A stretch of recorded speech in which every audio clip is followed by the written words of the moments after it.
En este libro Abel Basti lleva al límite su combate contra la historia oficial de la Segunda Guerra Mundial.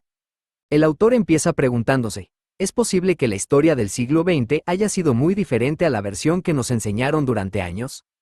¿Y si los sectores que creíamos enemigos ideológicos, y que terminaron peleando en el campo de batalla, en realidad no eran tal cosa? En base a una reconstrucción minuciosa y documentación recientemente desclasificada, Basti corre el velo de un pacto nazi-sionista mediante el cual se sentaron las bases del Estado judío, hecho que habrían de reconocer los dirigentes que trabajaron para fundar Israel. Hitler además pactó con Stalin, en el inicio de la Segunda Guerra. Ambos trabajaron juntos para repartirse una parte de Europa y sus países mantuvieron fructíferas relaciones comerciales. Y, cuando terminaba el conflicto, el Führer supo negociar su inmunidad y la de su entorno con militares norteamericanos. ¿A cambio de qué? Esta es la gran pregunta y la respuesta resulta sorprendente. Los secretos de Hitler hilvana una fantástica serie de revelaciones que, como no podía ser de otra manera, termina con Adolf Hitler refugiado en la Argentina. Abel Basti, Los secretos de Hitler. Era moralmente perturbador ver que eran considerados como los hijos favoritos del gobierno nazi. Particularmente cuando éste disolvió los grupos juveniles antisionistas, y parecía preferir a los sionistas entre otras cosas. Los nazis pedían una conducta más sionista. Rabino Joachim Prinz. Fuera de un puñado de científicos del átomo y algunos políticos, todo el mundo creyó que las dos bombas que aplastaron al Japón en agosto de 1945 eran de fabricación norteamericana. En realidad estas bombas eran el arma secreta de Hitler. Erwin Oppenheimer, Damonte Taborda, expresidente de la Comisión Investigadora de Actividades Antiargentinas, manifestó hoy que la revolución militar en la Argentina era un complot nazi para reconquistar la supremacía mundial. Dijo que, además, de los submarinos alemanes conocidos como arribados a la Argentina, otros habían sido hundidos después de su llegada por su propia tripulación, para no ser entregados a los aliados. Agregó que los submarinos, indudablemente, traían políticos nazis, técnicos y, posiblemente, a Adolf Hitler. United Press, 20 de octubre de 1945. Prólogo. ¿Es posible que la historia del siglo XX haya sido muy diferente de la versión que nos enseñaron durante años? ¿Y si los sectores que creíamos enemigos ideológicos, que terminaron peleando en el campo de batalla, en realidad, no eran tales?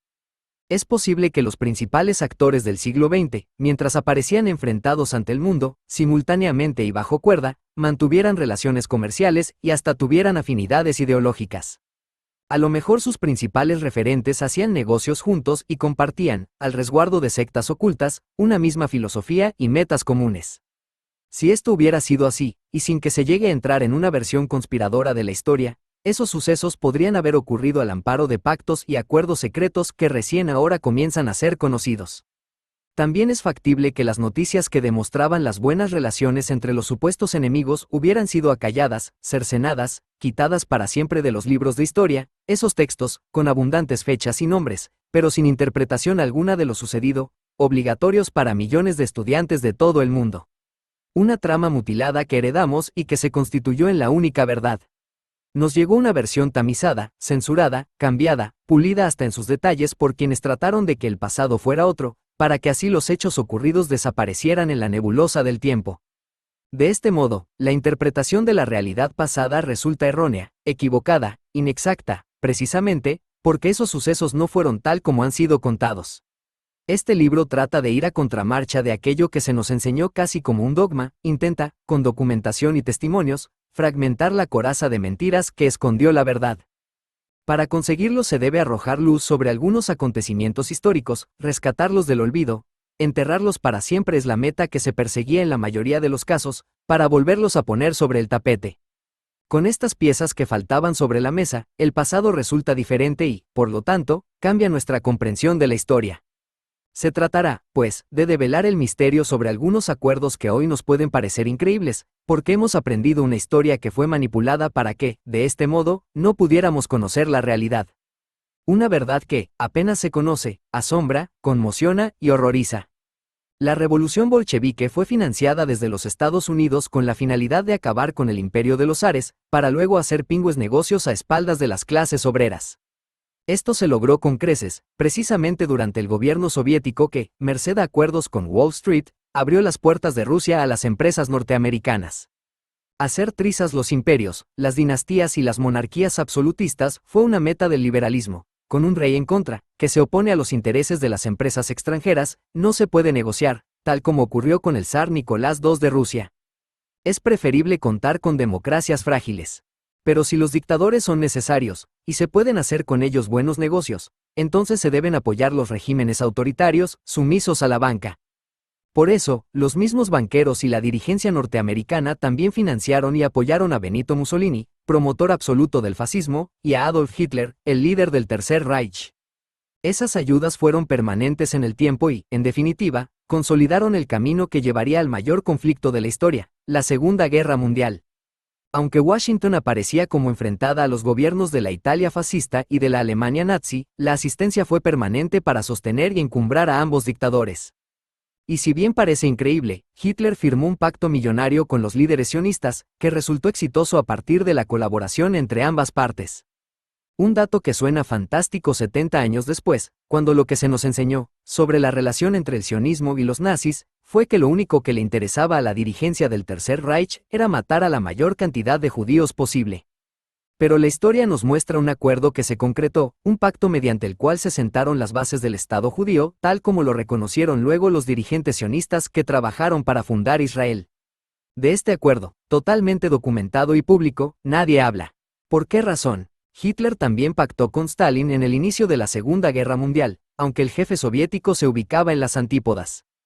Sin embargo, ambos trabajaron juntos para repartirse una parte de Europa, y sus países mantuvieron fructíferas relaciones comerciales. Esto ocurrió hasta que se debió cambiar el juego. Hitler invadió Rusia, mientras los norteamericanos no deseaban entrar en la guerra y esperaban con ilusión que los nazis aplastaran a los soviéticos. Y, cuando finalizaba el conflicto, el Führer terminó acordando con los militares norteamericanos. Quería inmunidad para él y sus hombres en el marco de un trueque espectacular que se grabaría para siempre en la historia. Con ese marco, la pregunta surge inevitable. ¿Pudo haber escapado Hitler, en abril de 1945, de las garras de los soviéticos sin la ayuda y la complicidad de los norteamericanos? Con la guerra ya perdida, el líder nazi tenía que salir del búnker de Berlín, cuando la capital de Alemania estaba siendo cercada por las tropas comunistas. Si él podía lograr esa hazaña, luego, en una Europa controlada por las fuerzas aliadas, debía trasladarse hasta un puerto seguro para así realizar la última etapa de la evasión, consistente en embarcar en un submarino que lo llevaría hasta la Argentina. Finalmente, si sorteaba con éxito todos los escollos, tenía que cruzar el Atlántico, cuando los mares del mundo estaban también bajo estricta vigilancia de los aliados, quienes disponían de un sistema de localización muy eficaz para registrar, mediante el uso de radares, el tránsito en superficie y el subacuático. Es de destacar que cuando terminaba la guerra era muy difícil que un submarino, y menos un convoy de estas unidades, pudiera navegar sin ser detectado. El conjunto de dificultades que debía afrontar Hitler para escapar con éxito, algunas de las antes citadas parecieran ser casi imposibles de sortear sin ayuda, presupone la existencia de complicidades entre la jerarquía militar norteamericana y la del Tercer Reich, para que fuera factible la huida del Führer así como la de miles de nazis, tecnología y divisas, hacia Occidente. En esa trama, tanto en el bando alemán como en el estadounidense, estaban quienes participaban de ese esfuerzo para salvar a los nazis de los comunistas, a los efectos de aprovechar la experiencia de los alemanes, así como sus desarrollos tecnológicos, en especial los relacionados con la ingeniería nuclear y espacial. Pero la mayoría ignoraba la existencia de pactos realizados entre las bambalinas de una de las páginas más negras de la historia. La connivencia entre jerarcas de bandos enemigos, que llevaría a los acuerdos que facilitaron el escape de los nazis, fue manejada por los servicios de inteligencia de los países involucrados y por altos jefes militares, pero no a nivel político. Estas alianzas subterráneas también generarían un dramático juego de intrigas, algunas de ellas con desenlaces criminales, cuyos detalles permanecieron ocultos durante más de medio siglo. Los pactos entre las partes no necesariamente son escritos. Cuando los fines que se persiguen, así como los medios que se utilizan, son ilegales, es preferible no dejar constancia. A veces esos acuerdos son tan sorprendentes que es mejor que no existan antecedentes comprobables. Su conocimiento conmocionaría a la sociedad. ¿Qué hubiese pasado de haberse sabido entonces que nazis y norteamericanos habían llegado a acuerdos secretos a pesar de ser enemigos? Y, además, merced a esos documentos, si estos existieran, podrían surgir las pruebas necesarias para condenar a los involucrados. Entonces, en el sentido que se le da en este libro, cuando se mencionan pactos se trata de negociaciones que llegaron a buen puerto, cuya existencia se puede inferir a partir de los sucesos que realmente ocurrieron y que no dejan de llamar la atención, ya que no parecen tener una explicación lógica desde la versión oficial de los hechos. Documentación existente, que revele esta trama de complicidades, debería encontrarse entre los millones de fojas relacionadas con la Segunda Guerra Mundial, esas mismas que las potencias aún mantienen como material clasificado, lo que significa que no puede ser liberado para conocimiento de los investigadores.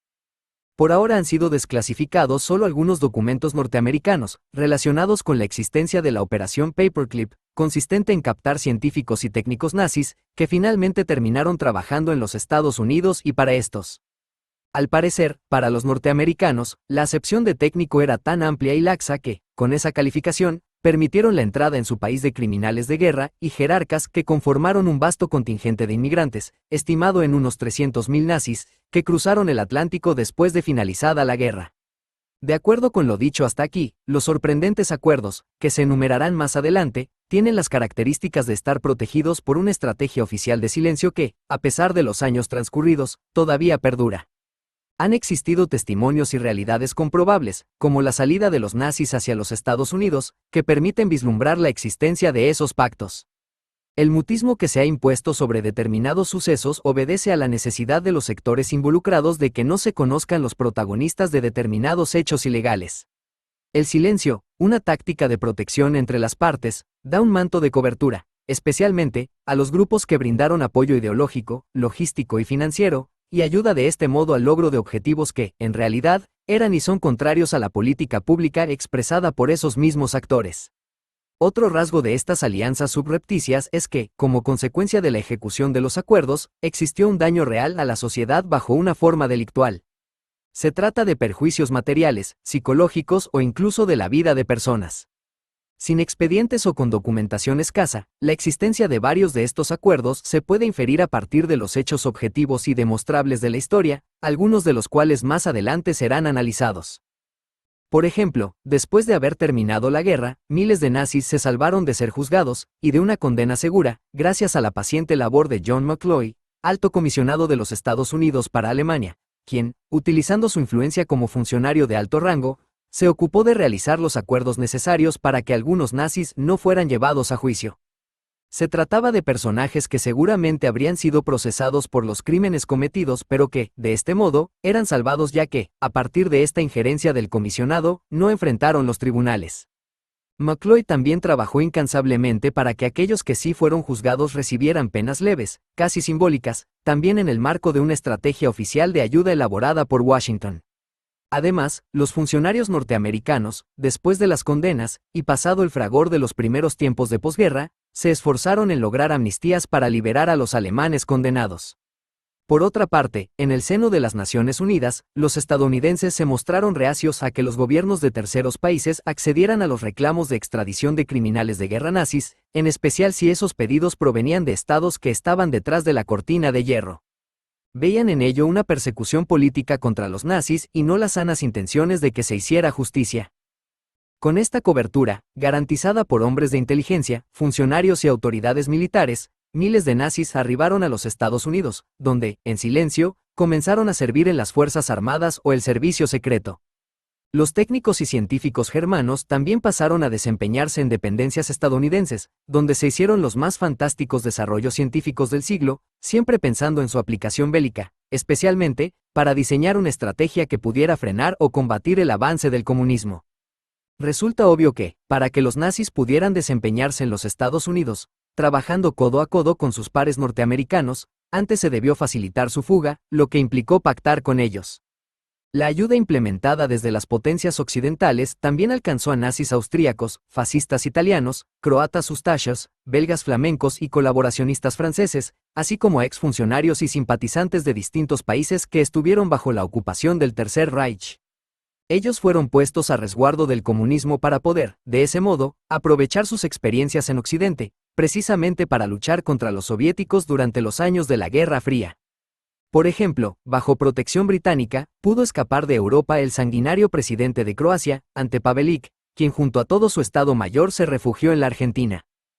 Él pudo vivir tranquilo varios años durante el gobierno del presidente justicialista Juan Domingo Perón, quien le brindó protección.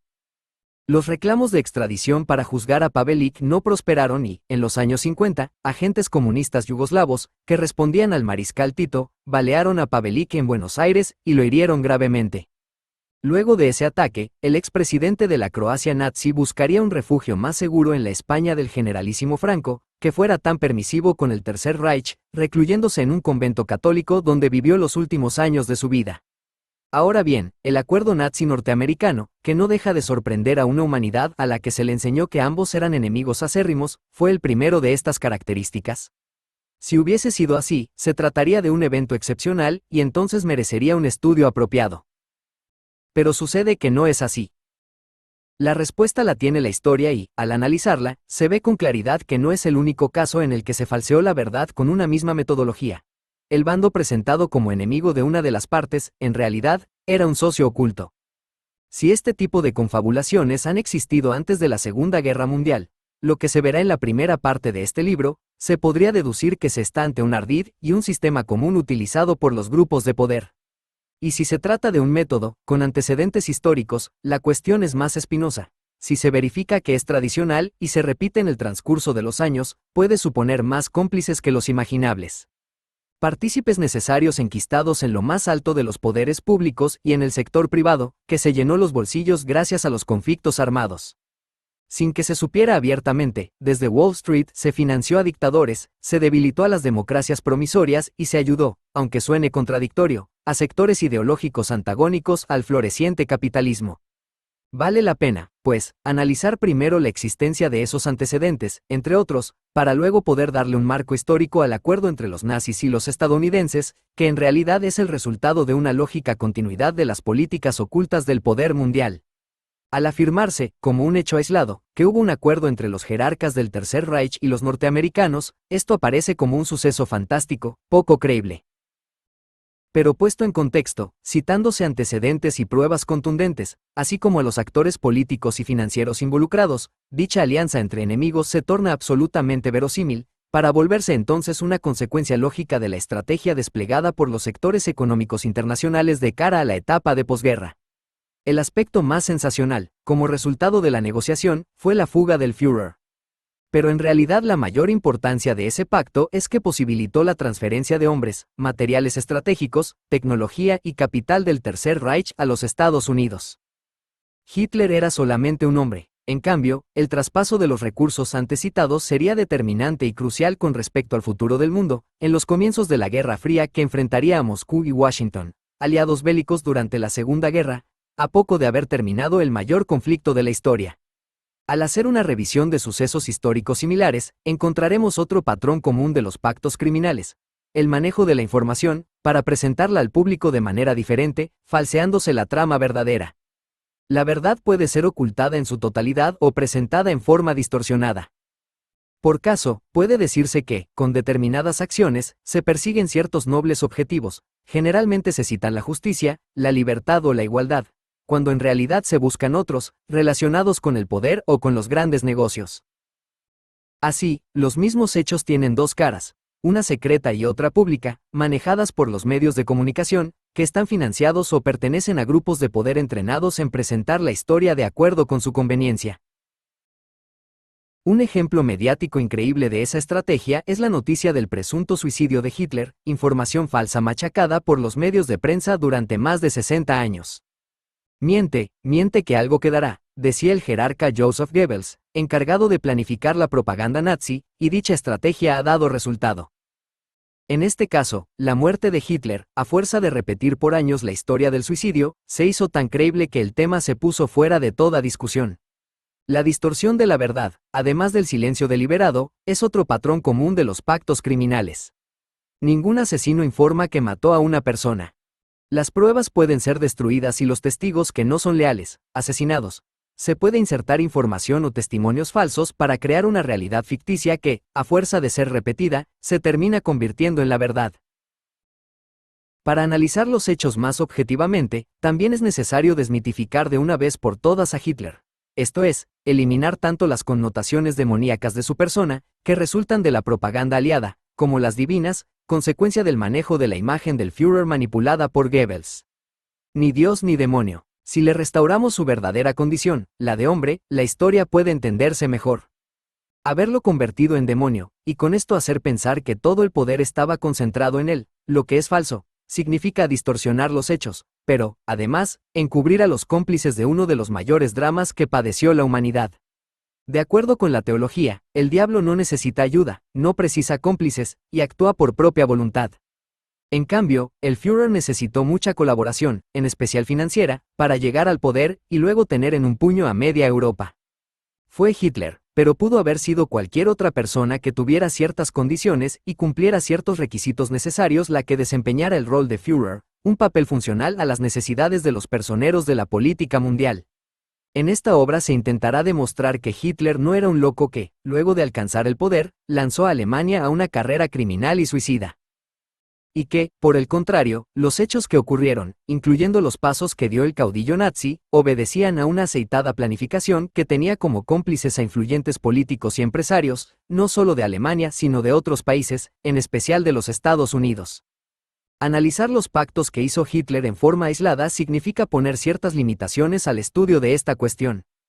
Por esta razón, se recorrerá un camino más ambicioso. En las próximas páginas se verá la continuidad histórica de varias de estas alianzas ocultas, verdaderos antecedentes del espectacular acuerdo militar nazi norteamericano, cuya instrumentación y ejecución condicionaría la historia contemporánea hasta el presente. Para poner en contexto y comprender la fuga de los nazis a Occidente, con el Führer a la cabeza, cuyo escape fue descrito en el libro El exilio de Hitler, Sudamericana, 2010, es necesario revisar la historia. En los primeros capítulos se traza una línea continua en el tiempo, que permite ver cómo actuó el poder económico internacional, el mismo que finalmente terminaría llevando a Hitler a la conducción de Alemania, para luego salvarlo de una muerte segura cuando los rusos invadieron Berlín. Se analizarán casos anteriores, con la finalidad de demostrar que el acuerdo entre los hombres del Tercer Reich y los estadounidenses no fue una excepción, sino que formó parte de una metodología que, a rajatabla, siempre ha aplicado la nación más poderosa del mundo. Al poner estos hechos en una perspectiva histórica, se los puede comprender mejor, ya que se ve claramente que resultan una consecuencia directa del modelo de poder impuesto por Wall Street y la Reserva Federal de los Estados Unidos desde principios del siglo XX. Con este mismo esquema, donde lo que se conoce no es toda la verdad, los banqueros que manejaban el mundo debían poner a Hitler en el poder y luego, más de 10 años después, salvarlo a él junto a miles de nazis. Entendiendo otros sucesos anteriores similares, también pactos criminales encubiertos por un manto angelical, donde los norteamericanos siempre fueron los buenos, los hechos ocultos de la Segunda Guerra Mundial se hacen más comprensibles. Por eso, en la primera parte, se utilizará una metodología consistente en darle una rápida mirada crítica a la historia, con sucesos que parecen increíbles pero que guardan entre sí una relación indudable, para luego entrar de lleno en el tema del nazismo, con todas sus filosas aristas, esas que hasta hoy causan heridas profundas, difíciles de cicatrizar. Primera parte, capítulo 1. Una ideología y una filosofía en común. ¿No habrá detrás de todos estos movimientos algo mucho más temible, algo que sus jefes ni siquiera conocen y de lo que no son, por lo tanto, más que simples instrumentos? René Guénon, Le Théosophisme, Historie d'une pseudo-religion. Cuando se desvanecía el siglo XIX, extrañas sectas y escuelas esotéricas, que pasaban inadvertidas trabajando en las penumbras, insuflaban peligrosas ideas a la sociedad. Sería ingenuo pensar que se trataba de un accionar fanático pero inocente o desinteresado. Nunca es así. Al respecto, la historia nos cuenta acerca de las tenebrosas afinidades que existían entre distintos grupos de poder imbuidos de alocados pensamientos. Esas relaciones entre cofradías y hermandades secretas terminarían siendo parte del caldo de cultivo de grandes tragedias, tal como lo fueron la Primera y la Segunda Guerra Mundial. En ese entonces cobraba cada vez más fuerza la teoría de la evolución de las especies, de Charles Darwin, que revolucionó el pensamiento científico. La entonces novedosa idea de la selección natural, que establece que las especies más aptas son las que sobreviven mientras las más débiles desaparecen, impactaría también en las ideologías de la época. Ese pensamiento, inicialmente concebido para explicar de algún modo que el hombre desciende del mono, y estos a su vez de especies menos evolucionadas, sería aceptado y luego dramáticamente aplicado a los humanos, por sectores intelectuales reaccionarios. Con esa visión distorsionada de la realidad, las personas quedarían clasificadas en fuertes, elegidas para gobernar el mundo, y débiles, cuyo destino era ser dominadas y sometidas por las primeras. En sintonía con estas ideas, que constituían una especie de plan cósmico determinado, liderado por tiranos desquiciados que fueron seguidos por millones de fanáticos, aparecerían, además, algunas escuelas filosóficas como la existencialista atea, en la cual abrevarían los futuros dictadores. Entre los existencialistas, Hitler fue seducido por las ideas de Friedrich Nietzsche, filósofo y poeta alemán cuyo pensamiento es considerado uno de los más radicales del siglo XIX. Uno de los argumentos fundamentales de Nietzsche era que los grandes valores, en Occidente representados especialmente por el cristianismo, habían perdido su importancia y su poder en la vida de las personas, opinión respaldada con su tajante y escandalizadora frase: «Dios ha muerto». El filósofo germano estaba convencido de que los valores tradicionales representaban una moralidad esclava, a la cual en la genealogía de la moral define como una moralidad creada por personas débiles y resentidas que fomentaban comportamientos como la sumisión y el conformismo, porque los valores implícitos en tales conductas servían a sus intereses. Nietzsche, muy cercano al compositor alemán Richard Wagner, afirmó el imperativo ético de crear valores nuevos que debían reemplazar los tradicionales. De este modo nació el ideal del hombre futuro, el superhombre, Übermensch.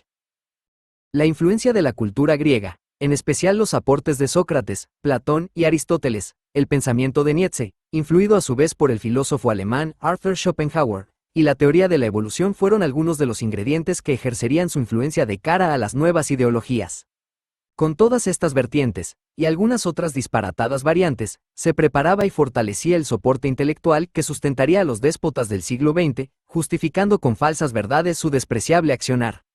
Entre otros, los fermentos fueron racismo exacerbado, falsas religiones, sociedades secretas, magia, ocultismo, mitos y leyendas antiguas, y hasta el culto a talismanes, considerados objetos de poder. Era un cóctel explosivo con elementos altamente inflamables. Tarde o temprano tendría que reventar. La idea de la superioridad racial de ciertos grupos elegidos, destinados a conducir los destinos del mundo, estaba planteada desde los albores de las primeras grandes sociedades, griegos, romanos, etc. Pero ahora renacía fortalecida. Restaba aplicarla hasta sus últimas consecuencias.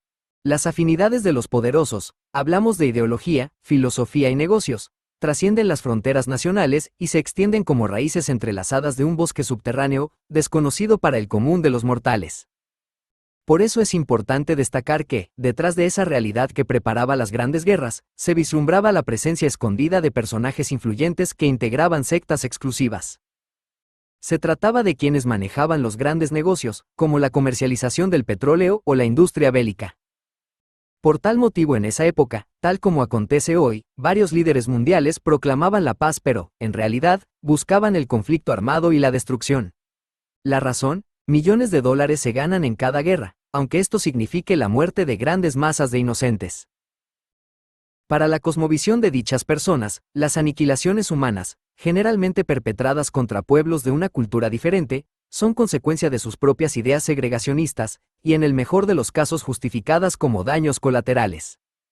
Con ese marco como telón de fondo, veremos más adelante que Hitler fue una pieza útil de una enmarañada red de intereses.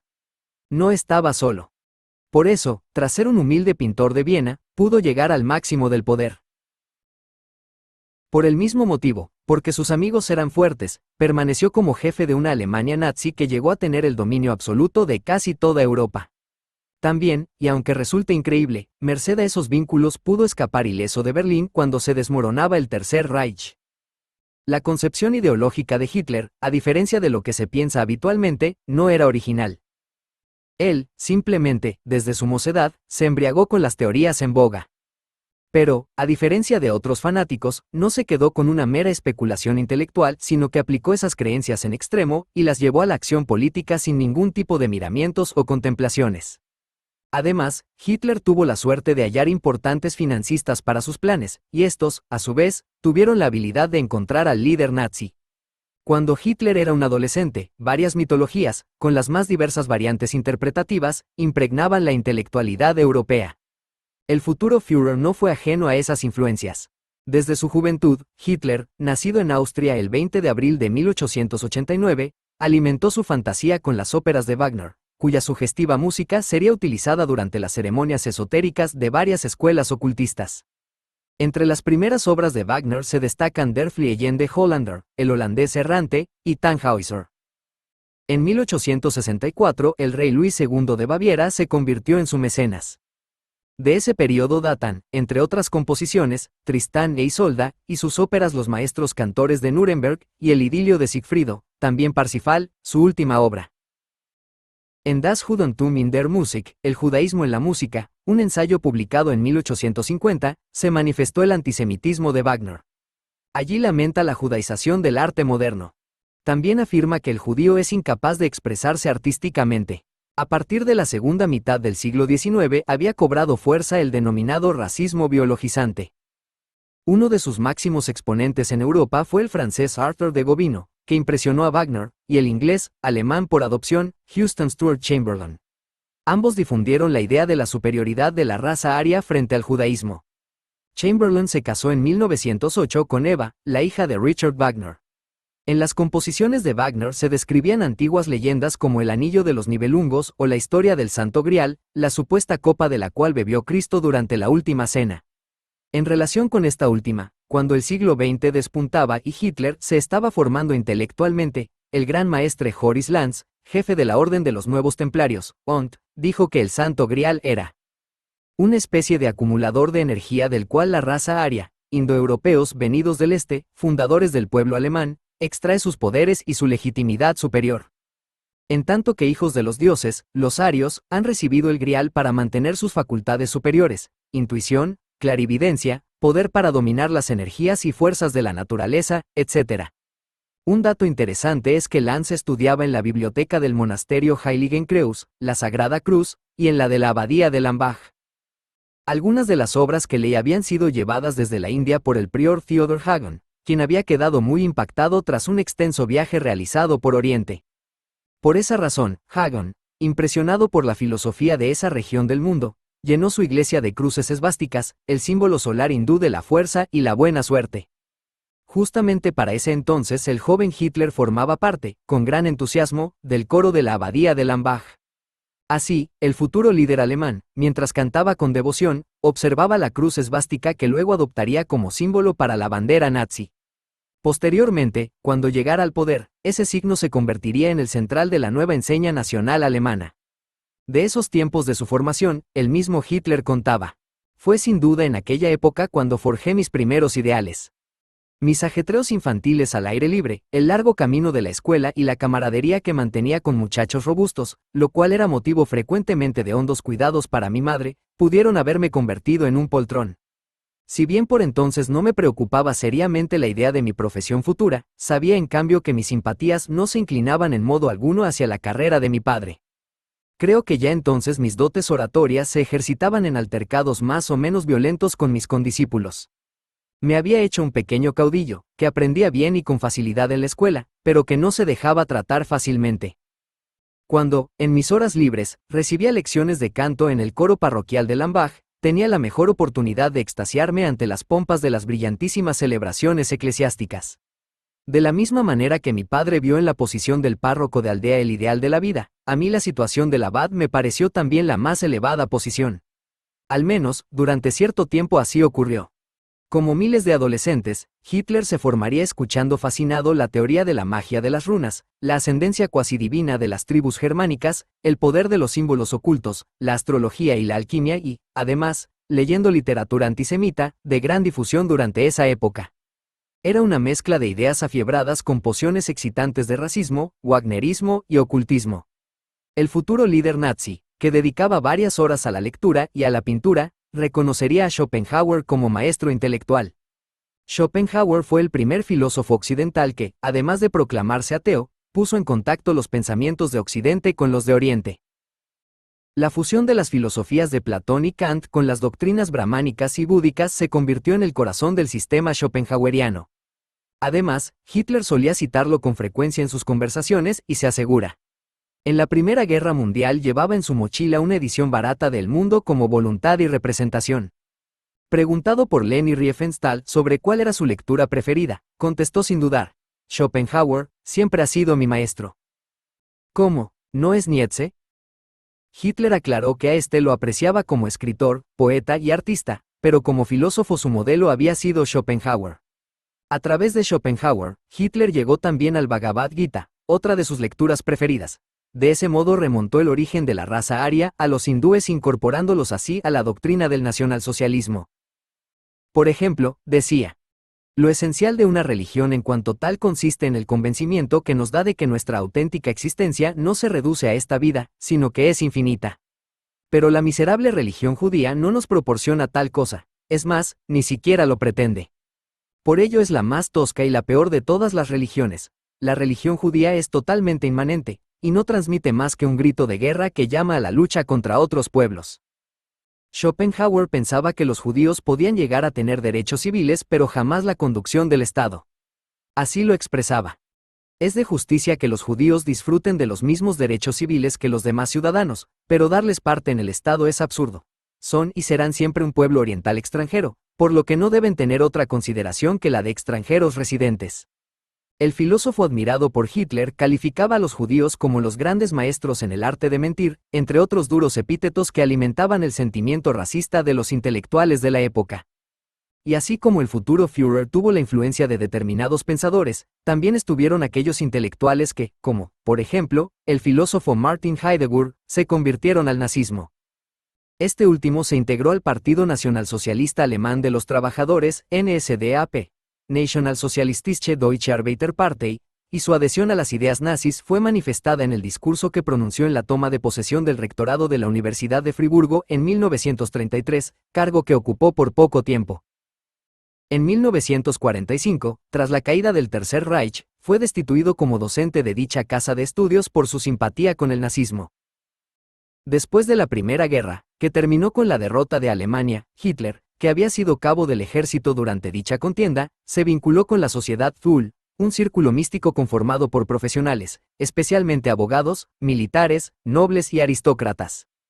En la mitología germana, Thule era un paraíso perdido, ubicado en el Océano Atlántico, donde vivieron superhombres de raza aria. Para ingresar en el mencionado grupo místico era condición indispensable acreditar la pureza de la sangre, aria por supuesto, por lo menos hasta la tercera generación. El primer director de dicha secta fue Rudolf von Sebottendorf. Su verdadero nombre era Rudolf Glauer, quien estaba convencido de que los esoterismos islámico y germánico tenían una raíz común. El emblema era una cruz esvástica rodeada de guirnaldas y espadas. El segundo líder, sucesor de von Sebottendorf, fue Johann Dietrich Eckert, 1869 a 1923, quien hizo entrar a Hitler en la Sociedad de Thule en 1922. Eckert se desempeñó como periodista para publicaciones antisemitas y de extrema derecha. Fue uno de los primeros filósofos y oradores del partido nazi junto a Gottfried Feder. Además de haber ejercido una importante influencia en Hitler, lo introdujo en los círculos burgueses de Baviera y de Berlín, que luego se convertirían en financistas del caudillo nazi. La difusión y aceptación de estos extraños pensamientos vinculados con el ocultismo no se daba solamente en Alemania. Por el contrario, estas ideas fluían con gran aceptación en los círculos del poder mundial, incluso más allá del Atlántico, en los Estados Unidos. Para entonces la Sociedad Thule mantenía vínculos directos con el grupo esotérico Golden Dawn, Aurora Dorada, de Inglaterra, así como con otros círculos herméticos de distintas naciones. Por otra parte, varios de los que luego serían dirigentes nacionalsocialistas, como Rudolf Hess, Max Amann, o el filósofo del nazismo, Alfred Rosenberg, entre otros, fueron integrantes de la Sociedad Thule. Un hombre que impresionó a Hitler, y con quien trabó amistad, fue el esotérico judío Erich Jan Hanussen, quien estuvo relacionado con su ascenso al poder. Hanussen, cuyo nombre verdadero era Klaus Schneider, apoyó al nacionalismo hasta que fue asesinado en un bosque cercano a Berlín. Era famoso en la capital alemana porque hacía exhibiciones públicas de sus presuntas facultades paranormales, espectáculos que cautivaban a cientos de fanáticos seguidores. Entre sus adeptos se encontraban Rudolf Hess, Joseph Goebbels y Reinhard Heydrich, quienes luego se convertirían en jerarcas del Tercer Reich. Se asegura que Hanussen además fue el astrólogo personal de Hitler, y que la camarilla nazi no tomaba decisiones sin consultarlo, hasta que fue asesinado en 1933. Durante una reunión privada, realizada en el Palacio del Ocultismo, el 25 de febrero de ese año, a la que asistieron dirigentes del Partido Nacionalsocialista y personajes importantes de Berlín, Hanussen cayó en trance y vaticinó: la multitud, una gran multitud en las calles. Todo un pueblo aclamando los desfiles de nuestros SS. Es de noche, desgarrada de fuego.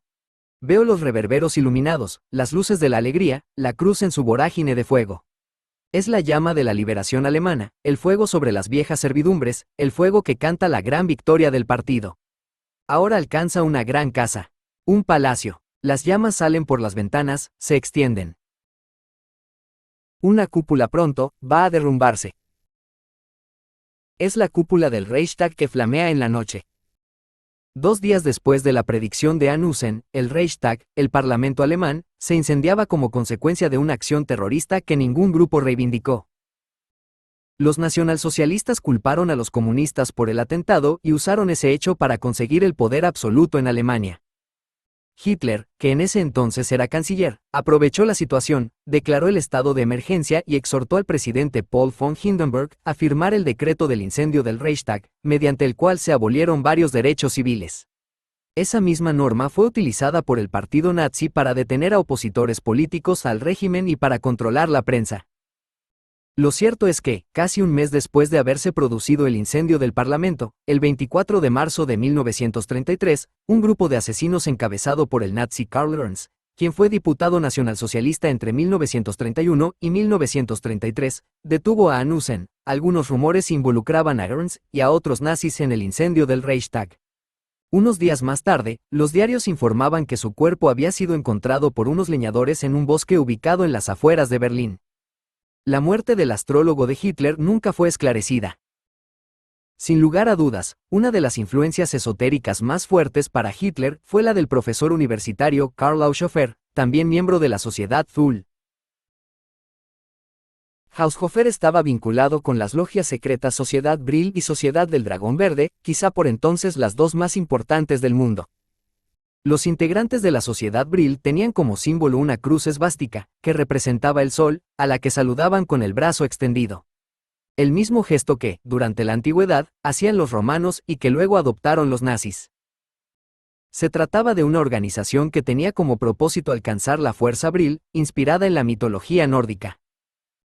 Para ellos, el Brill sería una especie de energía vital que circunda a toda materia viva y que se encuentra en el principio de toda acción humana trascendental. Sus miembros creían en la existencia de una raza superior y en la posibilidad de contactar otras civilizaciones avanzadas mediante viajes galácticos. La Sociedad Brill practicaba sesiones espiritistas, y sus integrantes empezaron a creer que los supuestos mensajes que recibían eran enviados por inteligencias extraterrestres, y no por entidades espirituales tal como lo pensaban otros grupos ocultistas. Llegaron a la conclusión de que se trataba de civilizaciones muy avanzadas y que era posible visitarlas viajando por el espacio interestelar. Con esa idea, que se transformó en una obsesión, sus miembros concibieron planos de naves espaciales, e incluso algunos expertos piensan que pudieron llegar a construir prototipos.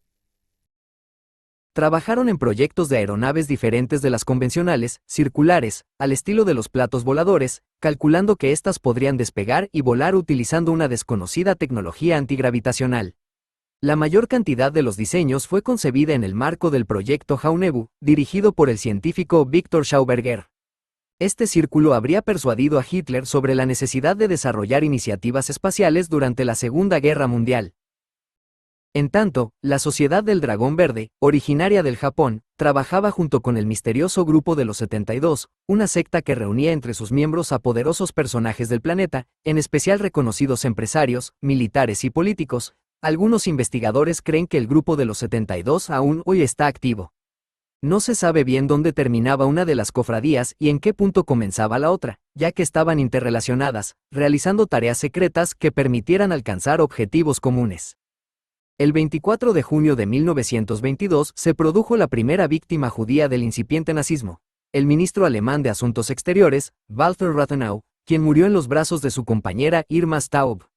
Ella recogió sus últimas palabras, que aludían a los autores intelectuales del atentado, los 72 que dominan el mundo.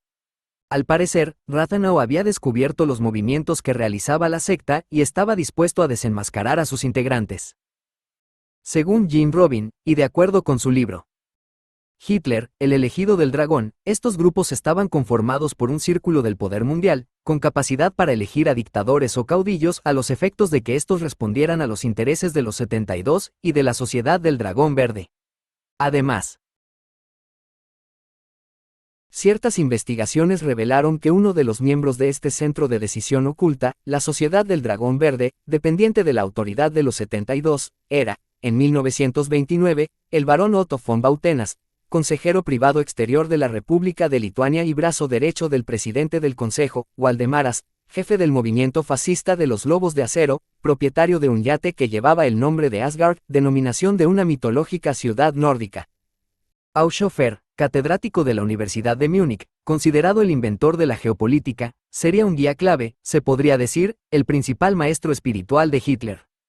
Se trataba de un miembro importante de la sociedad Thule, amaba la sabiduría oriental y, por esta razón, pasó 3 años en círculos esotéricos de Japón y 5 en monasterios del Himalaya. Fue también integrante de las sociedades Brill y del Dragón Verde. En Alemania, fue Rudolf Hess, lugarteniente de Hitler y adepto de la sociedad Thule, quien se lo presentó a Hitler. Al parecer, Auschofer, además de brindarle conocimientos ocultos, le enseñó a Hitler las dotes de la oratoria, que también supo manejar el líder nazi durante sus discursos. Detrás de Auschofer, los personeros del poder mundial, unidos por el esoterismo y por los negocios, veían con agrado cómo se preparaba al hombre que ellos necesitaban, quien el 30 de enero de 1933 llegaría al poder al ser nombrado canciller de Alemania. Ahnenerbe. La enseñanza de ocultismo entre los nazis estaba a cargo de Friedrich Hilscher y Wolfram Sievers. También se destacaban 2 importantes colaboradores, el escritor Ernst Junger y Martin Buber, famoso filósofo judío. Buber se desempeñó en la Universidad de Frankfurt, en Alemania, como profesor de religión y ética hebrea desde 1923 hasta 1933, y a partir de ese año como docente para enseñar historia de las religiones hasta 1938. Pero también a partir de 1933 ocupó en Alemania el cargo de director de la Oficina Central para la Educación de Adultos Judíos. En 1938 emigró a Palestina en el marco de un plan de erradicación de judíos de Europa, oportunamente acordado entre los nazis y los líderes sionistas tal como se verá más adelante. Al empezar la guerra, un misterioso maestro Hilscher, considerado un mago negro de la sociedad Thule, desplazó a Auschofer en las preferencias de Hitler. Para el jerarca Heinrich Himmler, Hilscher era el hombre más importante de Alemania después de Hitler. Los hombres de Thule, en el anonimato, siguieron trabajando durante el conflicto bélico, en especial con referentes de la organización en el exterior y otros grupos esotéricos amigos que tenían sede en países que conformaban el bando aliado. Esto les permitió mantener una relación fluida y oculta con importantes personajes de aquellas naciones que formalmente estaban enfrentadas a la Alemania nazi. En la medida en que crecieron en poder, los nazis terminarían conformando su propia secta. En 1935, Himmler, fanático de las ciencias ocultas, creó la Sociedad de Estudios para la Historia Antigua del Espíritu, Deutsches Ahnenerbe, también conocida como Herencia de los Ancestros. La flamante orden nazi se dedicó a la investigación en distintas áreas de la cultura y la ciencia, lingüística, espeleología, historia de las tradiciones, simbología, etc., y concretó varias expediciones a diferentes partes del mundo para encontrar reliquias sagradas. Los grupos de estudio de la Ahnenerbe estaban conformados por universitarios que investigaron en las más variadas áreas del conocimiento, incluyendo artes orientales y distintas disciplinas esotéricas. En particular se buscó rescatar y exaltar la historia de la raza germana y fomentar su cultura y tradiciones. En 1934, Himmler se hizo cargo del castillo medieval de Wewelsburg, que se encontraba semiderruido en Westfalia, con el fin de convertirlo en el centro esotérico del nazismo. En el ala sur del edificio se encontraban los aposentos privados de Himmler, otras habitaciones estaban reservadas a Hitler pero, según se cree, el Führer nunca visitó el lugar. En la cripta se encontraba la sala de los muertos, donde, después de una ceremonia funeraria, se colocarían las urnas con las cenizas de algunos elegidos pertenecientes al círculo hermético de las SS. En la segunda planta estaba el salón destinado al Tribunal Supremo de las SS, con una gran mesa redonda de madera y 12 sillones que tenían los blasones de quienes debían ocuparlos. Ese era el centro neurálgico de la orden, el sitio de las reuniones y la toma de decisiones. En toda la propiedad los mejores tapices y cuadros colgaban de las paredes, mientras que valiosas alfombras y cortinados contribuían con la fastuosa decoración del edificio. Casi 20.000 libros sobre ocultismo, elementos considerados mágicos, talismanes y una gran cantidad de valiosísimas obras de arte eran parte de los bienes que se encontraban en la fortaleza. Himmler se creía la reencarnación de Enrique I, rey de Germania y emperador de Alemania en el 910, razón por la cual todos los años él y sus hombres conmemoraban, con rituales esotéricos, el aniversario de la muerte del monarca. Este jefe nazi dirigiría el cuerpo de las SS, Schutzstaffel, concebido como una orden moderna de caballeros templarios, también llamados los monjes guerreros, que tenían distintos grados y jerarquías. El primer círculo de la orden, el externo, estaba formado inicialmente por 10.000 afiliados, que tenían como talismán un anillo de plata con una calavera. Los integrantes del segundo círculo, una menor cantidad, tenían como distintivo una daga con las runas de la victoria. El corazón de las SS estaba conformado por 12 miembros, los elegidos, quienes se sentaban a la luz de las antorchas, alrededor de Himmler, en la mesa redonda del castillo de Wewelsburg. Esta docena de privilegiados sumaba sus propios blasones a los dos talismanes anteriores, el anillo con la calavera y la daga con las runas. En ese lugar, donde también se acumularon tesoros robados por los nazis en la medida en que avanzaban por Europa, se planificaba cada paso a dar, se aprobaba el ingreso de nuevos integrantes en la secta, así como el ascenso de los mejores. Allí se evaluaba cómo la raza aria gobernaría el mundo luego de haber eliminado todos los obstáculos que pudieran cerrar el camino elegido. Las SS crearon una simbología y un calendario pagano, con sus propias fiestas y ritos, en todos los casos desplazando la liturgia y festividades cristianas. Así, durante el 25 de diciembre, la conmemoración del nacimiento de Jesús para los cristianos, los nazis festejaban la Julfest, el día del nacimiento del Sol Invencible, mientras que la Pascua cristiana se transformó en la fiesta de Ostara. La Julfest recordaba la fiesta romana del Sol Invictus, que representaba el nacimiento del dios Mitra.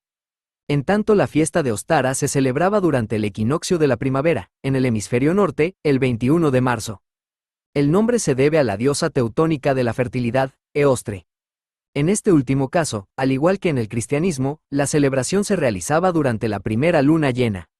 Objetos de poder. Con ese marco de ocultismo, los nazis se dedicaron a buscar con tesón misteriosos objetos, amuletos y talismanes. En particular se realizaron costosas expediciones a distintas partes del planeta, para obtener especialmente el Arca de la Alianza, la Piedra del Destino, el Santo Grial y la Santa Lanza de Longinos. Los dos primeros relacionados con la religión hebraica y los otros dos con la cristiana. El Arca de la Alianza, según la Biblia, fue construida por Moisés por mandato divino. De acuerdo con los relatos bíblicos, se trataba de un cofre tallado en madera de acacia y revestido de planchas de oro, que tenía un poder enorme. A pesar de que se han tejido múltiples versiones sobre su destino, nunca fue hallada. La piedra del destino aparece citada por primera vez en la Biblia cuando Jacob apoya su cabeza en una piedra, encontrada en Harán, y como consecuencia tiene sueños proféticos. La reliquia pétrea, que pesa 152 kilos y tiene grabada una cruz, fue pasando de mano en mano y se la utilizó durante cientos de años en la coronación de los reyes celtas, hasta que la robó Eduardo I de Inglaterra, en 1296, y la trasladó a la abadía de Westminster, en Londres.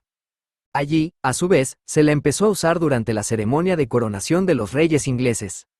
En 1996, el gobierno británico devolvió la piedra a los escoceses, y actualmente es posible contemplarla en la abadía de Scone, en Escocia. Por otra parte, de acuerdo con la tradición y el Nuevo Testamento, el Santo Grial era la copa de la cual bebió Cristo en la Última Cena. Además fue utilizado por José de Arimatea para recoger la sangre de Jesús crucificado, cuando el soldado romano Longinos lo hirió con una lanza en un costado. El destino de esta reliquia está asociado al mítico rey Arturo y a los caballeros de la Tabla Redonda, quienes la habrían resguardado. No se sabe a ciencia cierta si realmente existió y qué pasó con el Santo Grial. También se cree que Hitler pudo adueñarse de la Santa Lanza de Longinos, arma que habría estado en manos de varios caudillos históricos como Otón, Constantino el Grande, Alarico, Carlomagno y Federico Barbarroja. En 1938, Hitler anexó a Austria al Tercer Reich y uno de sus primeros actos fue ir al Palacio de Hofburg, en Viena, donde aparentemente estaba guardada la lanza de Longinos, para apropiarse de la reliquia y de otros objetos que habían pertenecido al Sacro Imperio Romano Germánico, como la corona y el cetro del emperador. Se dice que la mítica lanza, que fue guardada por Hitler en la caja de seguridad de un banco en Nuremberg, finalmente habría quedado en manos de los aliados cuando Alemania perdió la guerra. En Sudamérica, los nazis también intentaron apropiarse de las calaveras de cristal de la diosa de la muerte, encontradas en la década del 20 en una ciudad maya, en la península de Yucatán. El intento de robo de la pieza, de excepcional valor y de un origen aún desconocido, resguardada en un museo de Brasil, fue frustrado cuando los agentes enviados por Hitler quedaron detenidos y confesaron ese propósito. Los nazis, además, buscaron en el continente joven el martillo de Wotan, símbolo del dios nórdico de la guerra, también conocido como el bastón de mando. Como curiosidad, dice la leyenda que, en este caso, alguien se le adelantó a los nazis. Se trataría del intrépido Orfelio Ulises Herrera, un metafísico hispano-argentino que durante 8 años recorrió templos budistas en el Tíbet. Ulises habría obtenido, de parte de Lamas, el dato exacto para encontrar el martillo de Wotan. Por esta razón buscó en un lugar preciso en el Cerro Uritorco, en la provincia argentina de Córdoba. En 1934, al excavar en esa zona, habría encontrado 3 objetos antiguos que, de acuerdo con su parecer, eran el preciado bastón, una piedra circular y un tercero que, según se dice, fue dejado en el mismo sitio en el que fue encontrado. Estos elementos antiguamente habrían sido protegidos por los indios comechingones, quienes luego los escondieron allí en el cerro. El supuesto bastón, de 1.20 metros de largo, habría quedado en poder del antropólogo filonazi argentino Guillermo Alfredo Terrera, discípulo de Herrera. Al fallecer este último, habría pasado a manos de uno de sus hijos, según una extraña versión que circula en la Argentina. Los nazis buscaban demostrar la existencia de una raza superior prearia, originaria de un continente perdido. Ahora a ellos, hijos de esos superhombres, les tocaba conquistar y dominar el mundo. Ese era su destino. Esas ideas eran compartidas por escuelas esotéricas radicadas en los Estados Unidos e Inglaterra, entre otros países, conformadas por ciudadanos que tenían la misma ascendencia. En esta concepción intelectual se consideraba a los judíos y a otros grupos, por caso, los gitanos, razas inferiores, incluso subhumanas. Hitler heredó un sentimiento antisemita histórico, con fuertes expresiones en los círculos intelectuales de los siglos XVIII y XIX, y llegó a la conclusión de que los pueblos tienen un alma mientras los judíos ninguna. En la década del 20 el líder nazi decía, el espíritu de sacrificio del pueblo judío no va más allá del simple instinto de conservación del individuo.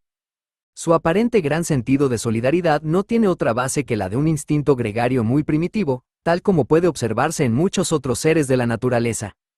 Notable, en este sentido, es el hecho de que ese instinto gregario conduce al apoyo mutuo únicamente mientras un peligro común lo aconseje conveniente o indispensable. La misma manada de lobos que, en determinado momento, asalta en común a su presa, se dispersa de nuevo tan pronto como acaba de saciar el hambre. El judío solo conoce la unión cuando es amenazado por un peligro general. Desaparecido este motivo, las señales del egoísmo más crudo surgen en primer plano, y el pueblo, antes unido, de un instante al otro se transforma en una manada de ratas feroces. Los nazis, con conceptos provenientes de diferentes vertientes, llegaron a un sincretismo muy especial. Se puede afirmar que el pensamiento de Hitler no era novedoso. En realidad, encarnaba un cúmulo de ideas e intereses de grupos de poder, los que se enumerarán más adelante, que se encargarían de ayudarlo en el marco de un proyecto político internacional que no tenía precedentes. Estaban seguros del camino que debía construir y transitar Hitler, quien luego, con firme paso marcial y con sus cañones tronando, lo recorrería a una velocidad vertiginosa. Capítulo 2. Wall Street. Permítanme emitir y controlar la moneda de una nación y no me preocuparé por quién haga las leyes. Mayer Anselm Rothschild, 1743 a 1812. Los anglosajones.